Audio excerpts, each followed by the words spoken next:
une telle importance, je dirais? Alors, ce détroit d'Ormuz, qui est devenu un peu la crise et la clé du dénouement, si vous voulez, c'est finalement c'est son poids stratégique et économique.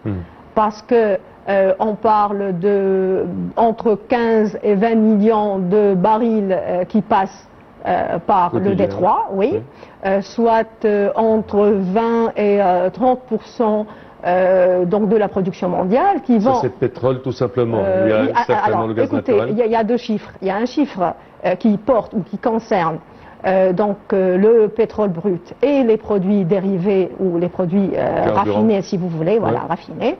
Et il y a des échanges donc mondiaux. Dans les deux cas, les pourcentages, les chiffres vont de 20 à 30%, 25%, bien sûr, selon les sources, donc les chiffres diffèrent un peu. Mais c'est toujours important lorsqu'on parle. D'accord. Et qui vont donc essentiellement vers l'Asie. Alors, lorsque on parle d'indisponibilité de ce détroit, on parle donc c'est que l'essentiel de la capacité de production des réserves mondiales s'effondre. Il n'y en a plus. Oui. Et c'est ça ce qui rend la tâche, ou ce qui rend la chose, si vous voulez, d'un tel poids. C'est que finalement, c'est pour cette raison que j'ai qualifié au début et que j'ai qualifié ce moment de moment politique. C'est quoi le créateur du moment politique? C'est le fait que le conflit se recentre sur les détroits d'Ormuz. Or, avec ça, on avait cru que le détroit d'Ormuz, ça sera une raison, si vous voulez, largement suffisante, ou un motif largement suffisant, qui a un certain poids, une certaine ampleur, pour réunir tous sur la table, mais on assiste à quoi, finalement? À une diplomatie complètement chaotique. Oui, certainement.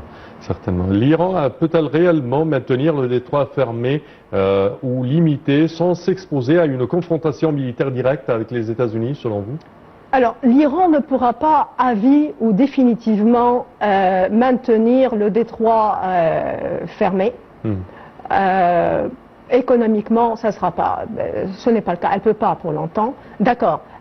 Elle s'est réinventée, si vous voulez, des alternatives, c'est-à-dire par exemple des réserves anticipées, des routes alternatives pour survivre un peu. Oui. Mais finalement, l'Iran utilise la pression, bien sûr, autour du détroit d'Ormuz.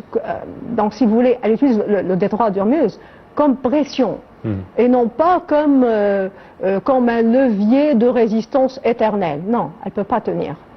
Non, elle ne pourra pas tenir pour longtemps. Alors, pour ce qui est confrontation armée, c'est ça ce que vous venez d'évoquer, alors, la confrontation armée, je crois que le camp américain, ou le pouvoir américain, n'aura pas intérêt à déclencher une guerre totale, qui aurait des objectifs tranchants avec une forte présence militaire plus qu'on l'a vu maintenant. Alors tout simplement, il y aura les élections du Congrès américain le 3 novembre, je crois, et le président Trump aura plutôt intérêt à apaiser, je ne dirais pas une politique de détente, non, pas à ce point-là, ou je dirais apaiser, ou maintenir carrément ce chaos, d'accord, jusqu'à ce que s'achèvent donc les élections, oui, et ensuite, un jour ou l'autre, si, il y aura une guerre au sens total, mais pas pour l'instant.